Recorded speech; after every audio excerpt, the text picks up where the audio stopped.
Could you say who you are, sir? Yeah, my name is Mubin Rafiq. I'm Managing Director, Micro, Small, Medium Enterprises Limited. My focus is on engineering, low-cost housing, and energy and textile. So my question to the panel is that we're talking about infrastructure, but it'll be more appreciative that if you can explain what Robert has mentioned is skill development, because all these companies would come and will build, but they would need local skill development. So it is the responsibility of usually the country which can provide skill development. So without skill development, it will be very, very difficult. Okay, thank you very much. Can I just be clear, do you mean the skills of those who are delivering and building infrastructure, or more generally as a contribution to the economy? They need to provide the local technical know-how is very important, because most of the workers would come from locally, otherwise there's no point importing labor, so it'll be very expensive. Okay, thank you, fine. I'm coming this way, yes, the gentleman at the front here. My name is Zhi Liu, and I'm from Peking University in China. But I spent many years working in the World Bank in the infrastructure sector, mainly for East Asia. Now here, and when I compare many countries with a few East Asian countries where infrastructure development was relatively successful, I find a major difference here. And the East Asian countries seem to focus a lot on the industry development policy and strategy, and place the infrastructure development strategy as an integral part of the industry policy and strategy. So it's a bit like a chicken and egg relationship. Infrastructure serves the economy, and the economy rely on infrastructure to grow. And I want to hear the reaction from the panel. I mean, how you look at the relationship between the industry policy and the infrastructure policy. Okay, thank you very much. Very interesting point. Coming through to the middle here. Yep, the gentleman there, the grey. Yes, hello. My name is Julian Kushaka. I work for the Tony Blair Africa Governance Initiative, and I'm actually an advisor to Minister Moore in the Ministry of Public Works in Liberia. I have a question for Phyllis and Richard. In Liberia, as you know, with the slump in iron ore prices and Ebola, the economy has basically collapsed with growth at 0%, which has brought the IMF on board. And the IMF has been saying, okay, given that GDP growth is down, but debt is going up, your debt outlook is getting worse, so there's likely a downgrade in our level of external risk, debt distress. And they're imposing a really tight debt ceiling. And I was sitting through a meeting with Minister Moore and the IMF, and basically they explained to us what the debt ceiling will be. And I'm just wondering that that debt ceiling is incredibly low and nowhere near, would never allow us to invest enough in infrastructure, allow Liberia to invest enough in infrastructure to meet the infrastructure gap over the next years, especially if you know, in that debt ceiling, there's budget support, and then there are energy projects. So by the time we talk about the road sector, we're talking about a really, really small chunk of money. But at the same time, the IMF and everybody agrees that you need infrastructure to grow the economy. So it's a bit sort of a vicious cycle where we're being punished for external shocks and the growth, have less money to borrow to build infrastructure, but we need to grow, which we need to be able to repay debts, and which we need to have domestic revenues increase to be able to finance that in the future. And I was just sitting through that meeting and thinking, quite happy that I'm in the second row as an advisor and not in the shoes of the minister, because to me that equation can't be. I don't know how you square that equation. Like, to me, there's a contradiction, and I don't know where we go with this. Okay. So, maybe so we'll summarise that. How do you square that very challenging scenario? Okay. That's three questions. I might just take a couple more just to get us moving, and then come round again. So there was a gentleman there in the red hash tie, and then the lady at the back there. Okay. I have a question on subsidies and the role of subsidies. Typically, many infrastructure projects are being killed by over-subsidizing them and thus not getting the revenue streams they counted on. The delivery has been much lower than expected. For housing area. I know the Ethiopian program was heavily criticized for too high levels of subsidies. Now you apparently reached 175,000 units out of planned 500,000. So We can't hear you very well. Could you just raise that? Thanks. It would be nice to. Sorry, we've got a problem with the microphone. Okay. Oh, is it?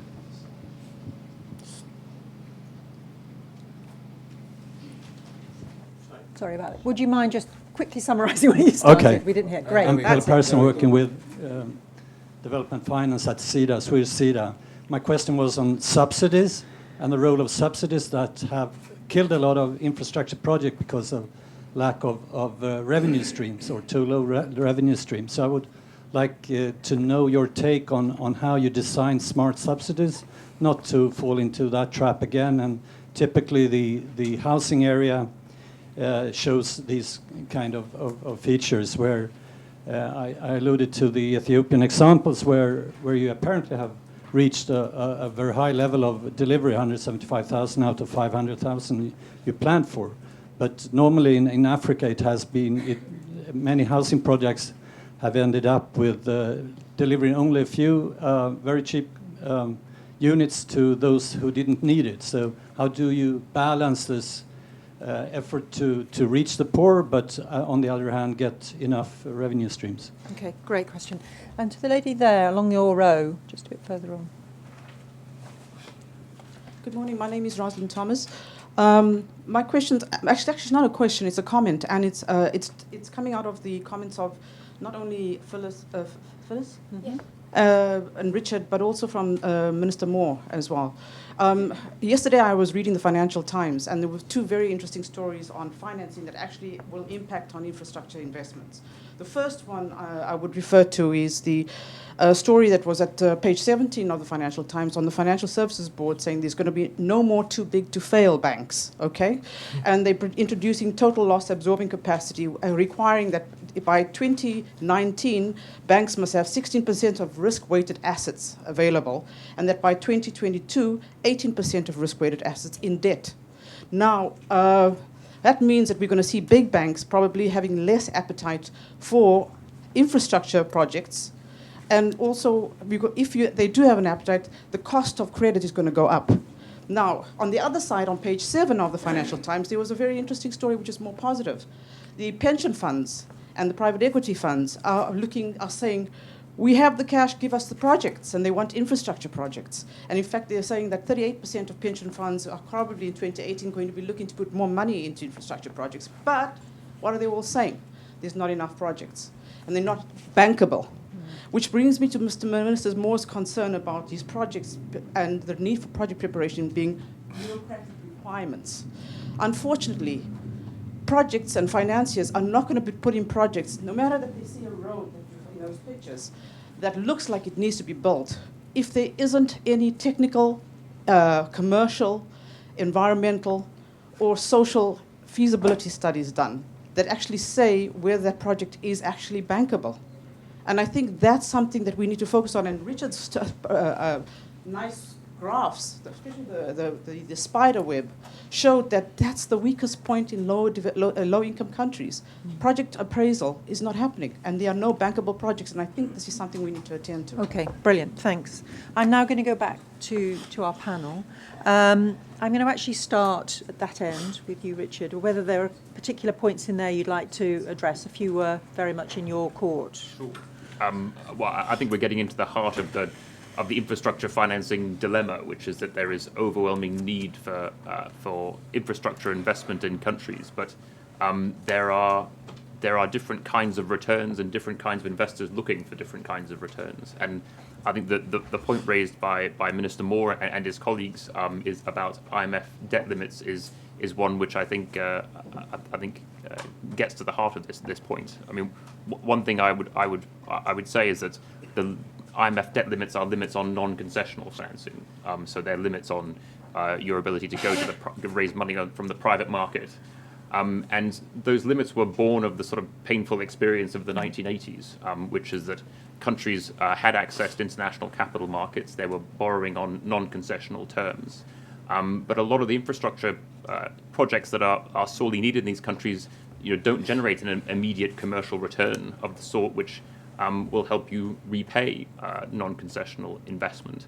And so the sorts of cost-benefit analysis that countries need to do when they undertake investments need to take into account not only the private return, what you can get from charging tolls on roads or on bridges, what you can get from charging for energy, but also the longer-term social return, which ultimately can only be borne by taxpayers in the country, or can be borne by non-concessional finances. So it is the case that in IMF programs you have debt limits, but they are the result of the lessons of the past, which is that just tapping into non-concessional financing from the private sector, searching for projects, I think is tempting in the near term. But if you're not able to, if those investors aren't able to capture commercial returns from those investments, ultimately their interest is going to be limited. And there is still a very big space left for the international donor community, and also for domestically financed public investment in these countries to spend money on the kind of projects which are important to the development of the country, but don't yield immediately a privatizable return to a set of investors or even to the Millennium Challenge Corporation. So solving that problem is partly about continuing to engage non-concessional lenders, but also about domestic revenue mobilization within the country to generate the kind of tax revenues domestically, which countries can then use to meet the longer-term costs of investments that don't yield the kind of return you need to repay a private investor, but yield an enormous return to the country in terms of future development and future resources to maintain that investment in the future. Okay, brilliant. Phyllis, do you have a comment on that? Just a quick comment, I suppose, on squaring the gap between a shrinking revenue base and the need for infrastructure is the fact that one needs to work through fiscal constraints in the short term of debt limits. But then in the longer term, I think the increasing trend of what our colleague mentioned about pensions getting involved with investing in infrastructural-based assets, I think is quite promising, because promoting the right types of investments then promotes longer-term infrastructural investment. Okay, thank you. Minister Moore, there were quite a few interesting points there, but certainly that last point as well about how to bring forward bankable projects. And bankable, I guess, do we mean, positive economic rate of return, attractive to investors? So when I spoke about the procedures, I hope I didn't give the impression that I just want people go show up in Africa and just dump money. And I think on all our projects we have to do the feasibility study to be able to justify the investment, even with our agenda for transformation. That's the route we're going. The point I was trying to make was that some of the projects may not yield an economic return, but it does yield social benefits to the people in the country. So how do we square that? One of the suggestions that the IMF made when they were in Liberia, Madame Lagarde, spoke about increasing concessionality from about 35% to around 48%. So now, but there's not a lot of growth in that area, because if you decrease the amount of money I have to pay you back when you lend me money, but not increase the pot from which I could borrow, it simply means there's less money available for us to be able to do what we want to do. So one of the ways we can to be able to do this is actually to increase what we actually collect domestically. And when we met in Addis, the amount of money that leaves Africa in illicit outflows a year dwarfs what comes into Africa as aid. And so if we can tighten and allow and get support from Western governments in terms of capturing what's actually leaving Africa illicitly, maybe that's money that's available that we can invest in the projects that may not yield an economic return, but may be able to deliver social welfare benefits to the people. I should also say that in terms of, I wanted to comment on his industrial and investment. So I'm thinking Sierra Leone, Liberia, South Sudan, countries that find themselves in a situation like ours. There has to be, in my view, I could be proven wrong, there has to be a baseline of what is available in terms of infrastructure before we can even honestly consider implementing an industrial policy. So one of the roads I show over there in the southeast, there's a Malaysian company. It's Malaysian or Indonesian? Golden Valorium. It's Indonesian, yeah? I'm really sorry. That, but they're investing in that part, in an oil palm plantation, and they have demonstrated that they will be able to generate about 40,000 jobs. But for them to be able to take material from the port of Buchanan to where they're doing it is more expensive than for them to sometimes they have to go by sea, which is a lot more expensive than if they had gone by the road. So the absence of the road in that part of the country is actually making it impossible for that investment for us to yield. So again, it's the chicken and the egg. I think even before we can be able to do any of that sort, there has to be a sort of baseline of available infrastructure on which we can be able to go forward. Brilliant. Thank you very much. Mr. Shide, there were also some points in there. That point about the relationship between industrial policy and infrastructure may be something you're interested in, but also there was a comment about how do you balance this need to sort of think about, subsidies, targeting, how do you get infrastructure effectively to difficult to reach areas, hard to reach groups? Good, thank you. First of all, I would like to appreciate the comment on skill development. This is very important, and without proper skill development in the economy, infrastructure alone is not going to serve the purpose of developing the economy.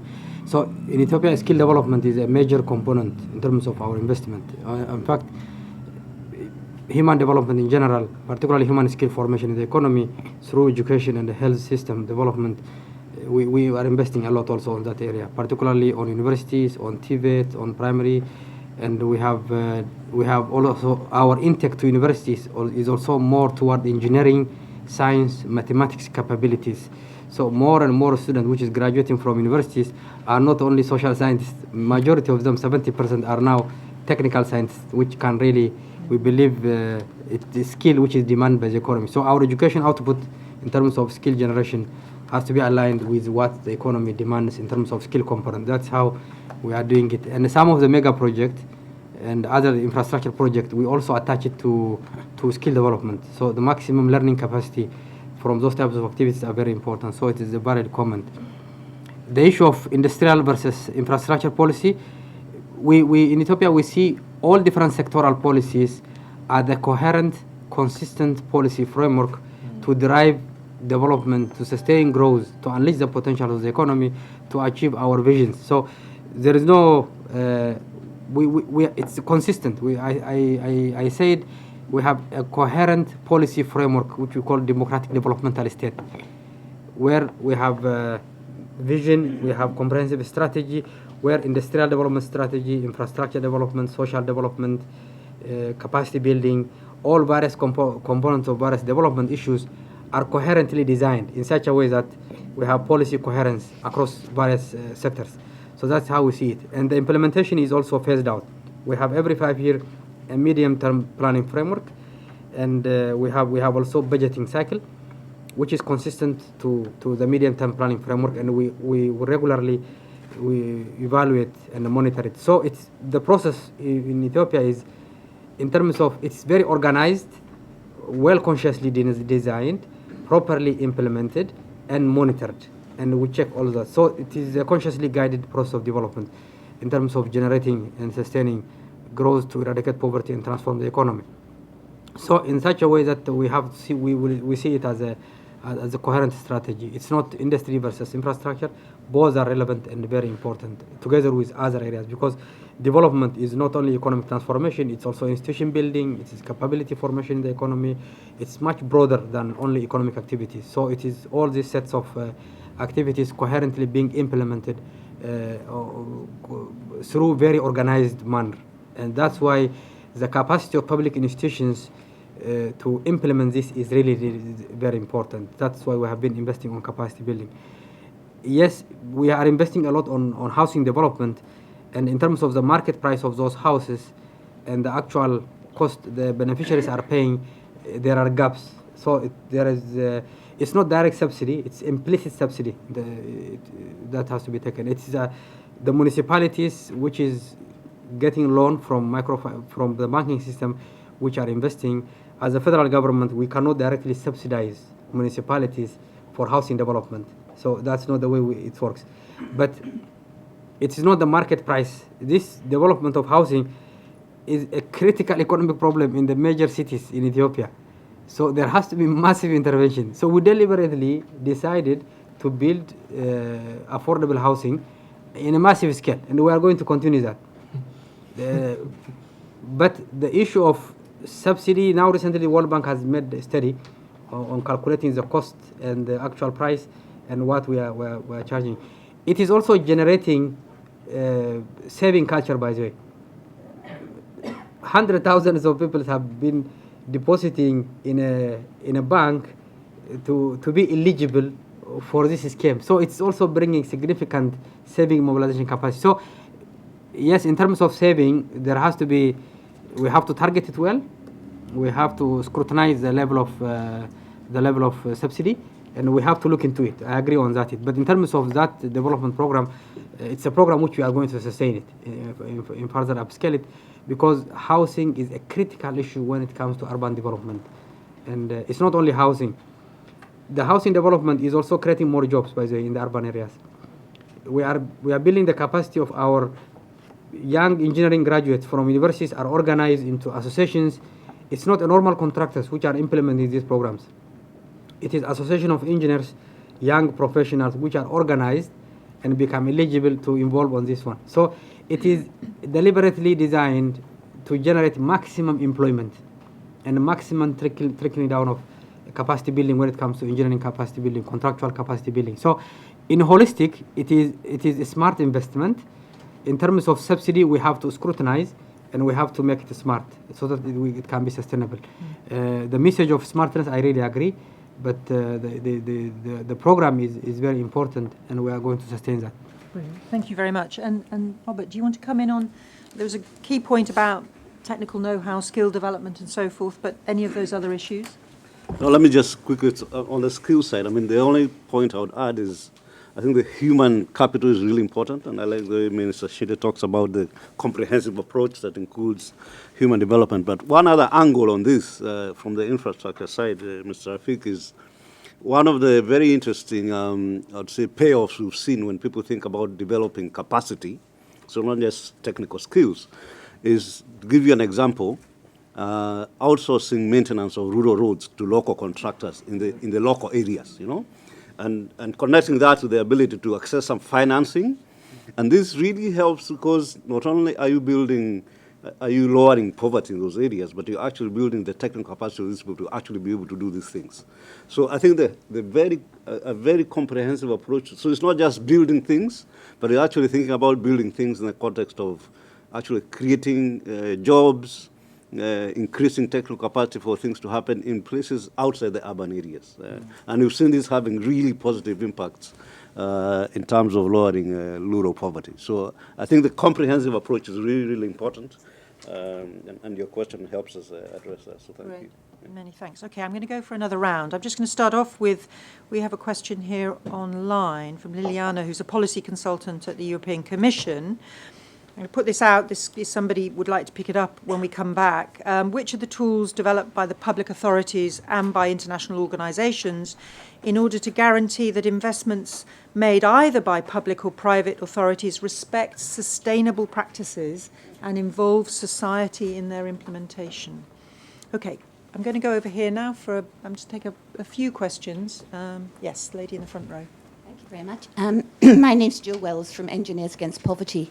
I'm just wondering, there seems to be something missing in this discussion, and this is the role of the Chinese as investors and implementers. I've worked for many years in construction issues in Africa, and I have first-hand experience from Angola and Tanzania most recently of the impact of Chinese investment, which is positive and negative. And one of the things that is most interesting, I think, is the instances where the projects are actually selected by Chinese contractors, which I found in Cambodia also. This is very often. And I'm sure that the Minister in Ethiopia is absolutely on top of this issue and deciding what is available for investment. But I think there are instances where Chinese are pushing their projects. And I'm just wondering how this impacts on the cap on non-concessional lending. I don't know if Chinese investment is regarded as concessional or non-concessional. But there is obviously a mounting possibility of debt, of huge debt being built up now, particularly in sub-Saharan Africa. Okay, thank you very much. I think we'd be a bit careful to single out one nation there for imposing projects on developing countries. I think there are many others who've got experience with that. Yes, to Richard. Behind, yes. Thank you, Alison. Well, this is, I guess, the big picture session, and I think we've heard a lot of... Just tell everybody who you are, Richard. Yes, I'm Richard Carey. I spent many years with the Development Assistance Committee working with the donors, and I have many partners in that process in this room here. Comprehensiveness has been a message coming out from the discussion so far.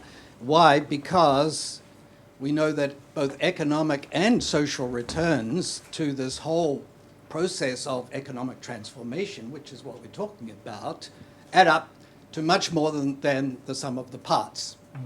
And without that comprehensive approach, which you have in Ethiopia, developed really very, very remarkably, the returns to the economy will not come. And what's the most important return to the economy in a way? It's human development, but it's also fiscal capacity in the future, the fiscal capacity to sustain all the infrastructure investments. And here, can I ask Richard Hughes to enlarge a little bit about what he told us about the IMF World Bank debt sustainability framework and how that has been developing beyond a loan-by-loan approach to more of an borrowing approach, a 20-year time horizon, etc.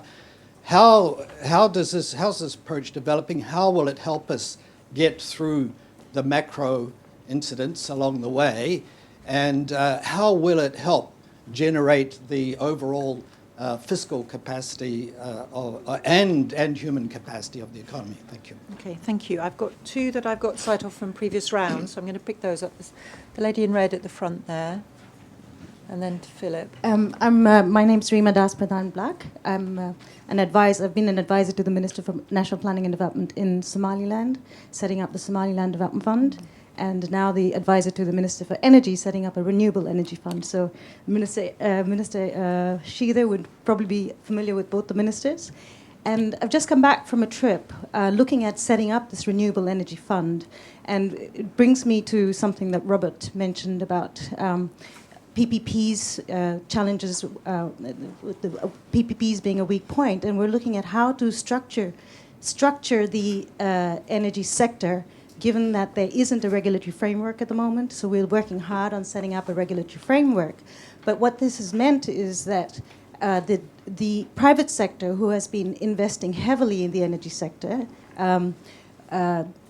now are concerned about being regulated. So how do we take back a service that's been delivered by the private sector to the government, and to reduce the cost of energy from $1 per kilowatt and it's between 1 to 1.5 dollars per kilowatt in Somaliland.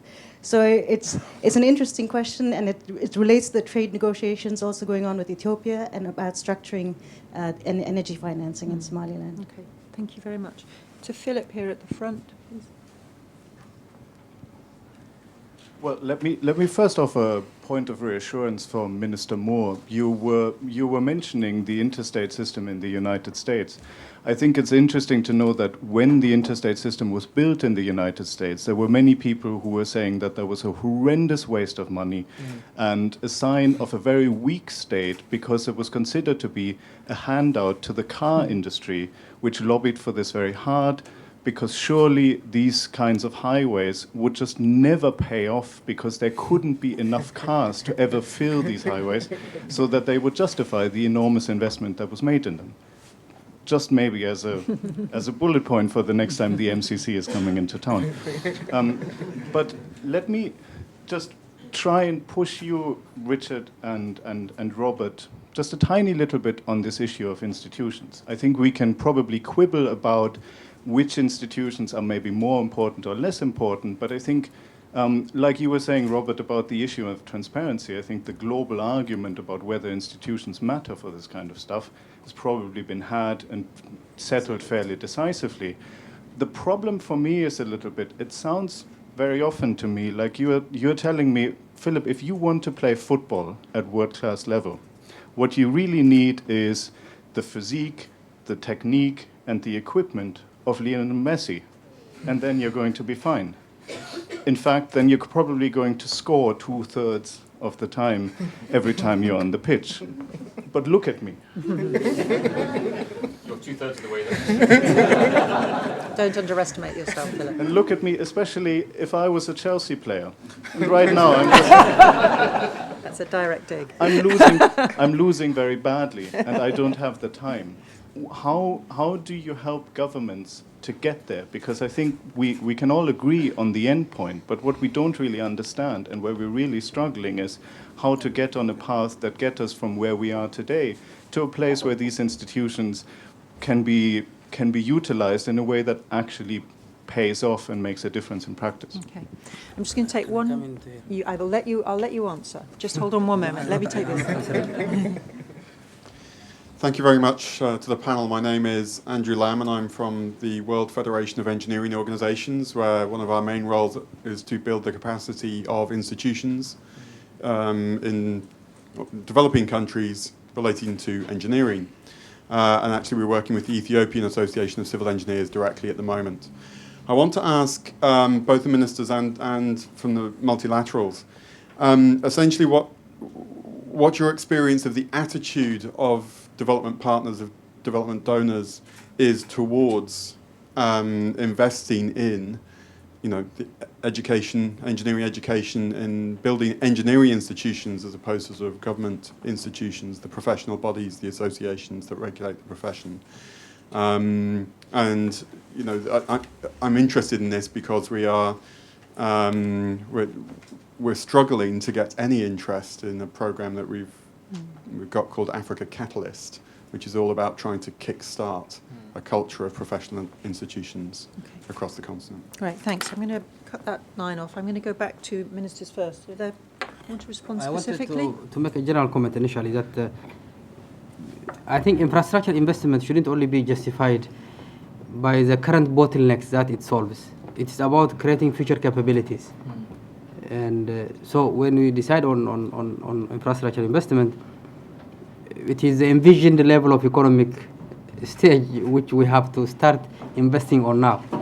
So it is also investing on future capabilities. Therefore, some of decision criteria for key infrastructure has to be judged not only based on the current level of economic activity, but the anticipated level of future activity, given that the whole comprehensive development process will unleash the potential of the economy to grow. We have the experience even in Ethiopia that some roads were planned and there was a discussion what size that road should be. And it was a road from Addis Ababa to Adama, which is around 70 kilometers, which is the main heart of the city.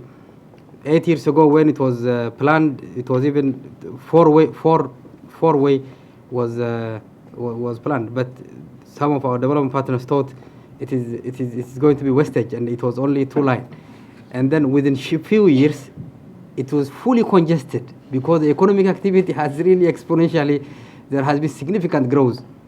And therefore, we are forced to build toll roads, which will accommodate that demand. Therefore, decision on infrastructure has to be judged based on positive assessment of the future economic activity, which we have to start building on. Because by the time we reach that level, it's already a serious bottleneck. So that is the general comment I would like to make.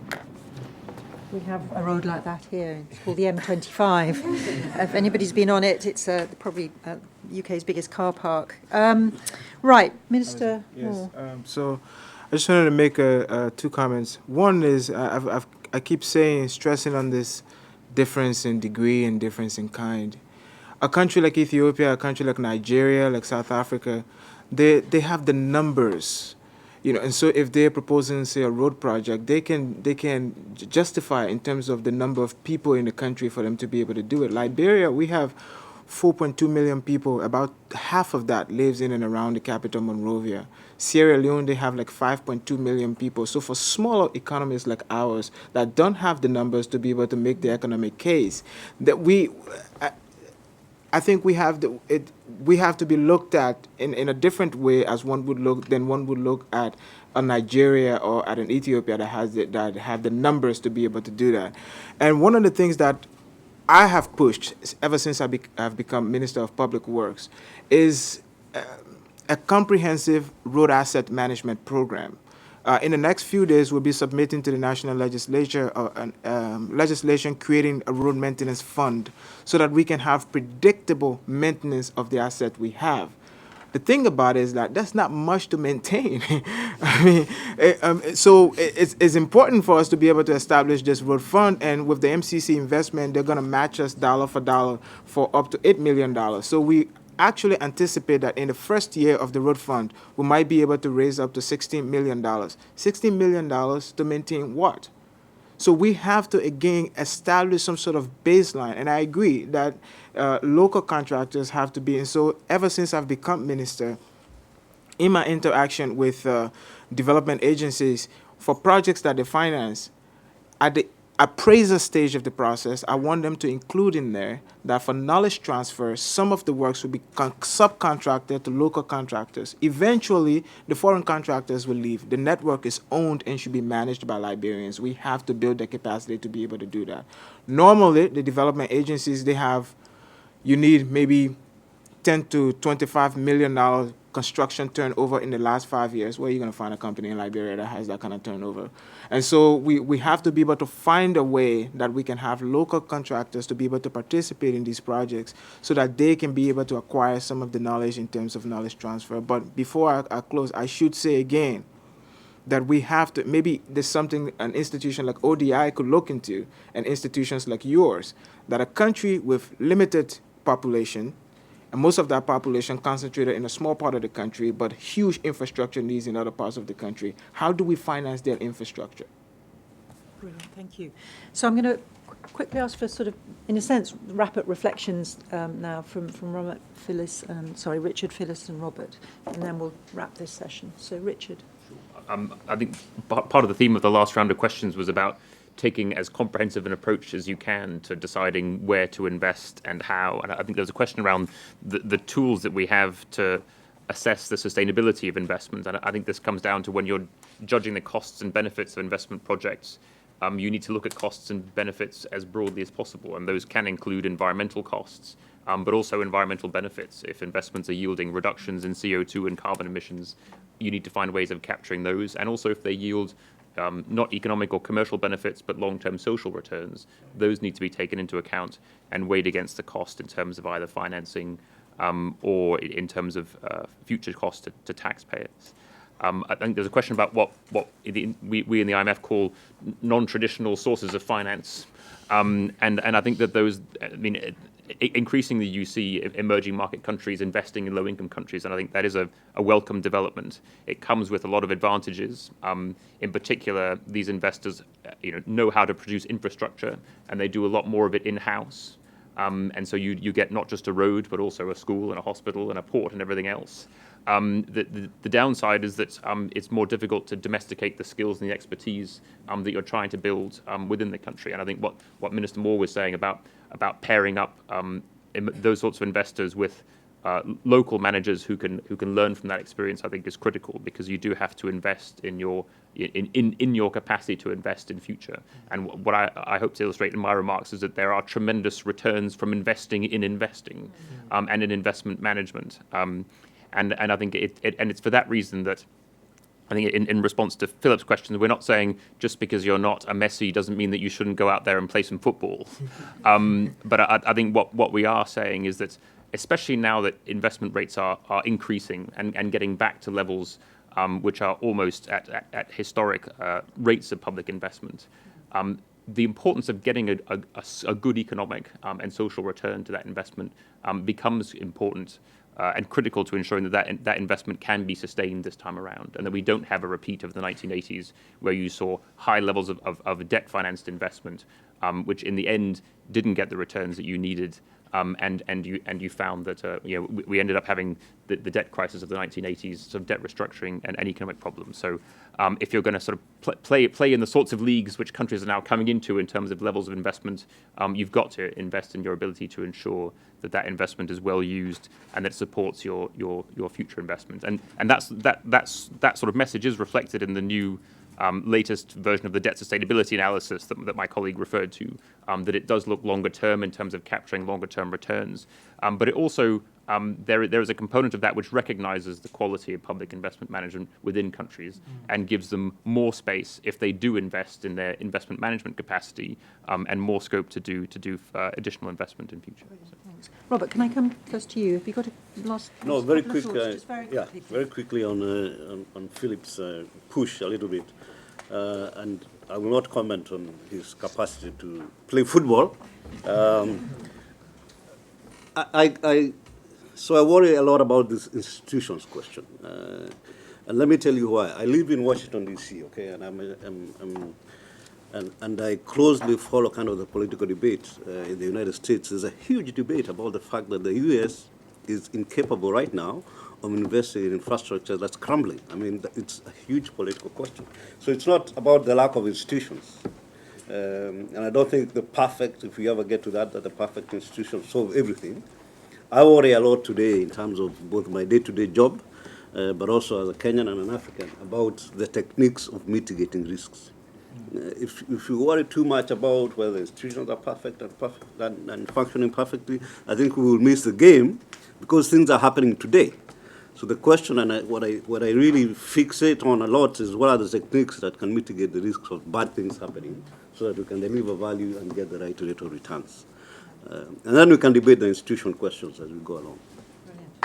Thank you, very succinct. Phyllis, the last, literally, very briefly, a word or two. It's a very hugely interesting discussion, and for me, I mean, the key theme that came across is the importance of having an inclusive infrastructural agenda, engaging many different parts of both the domestic economy, but also actually opening up a scope for engaging both the public and the private sector finance to come in and finance infrastructure.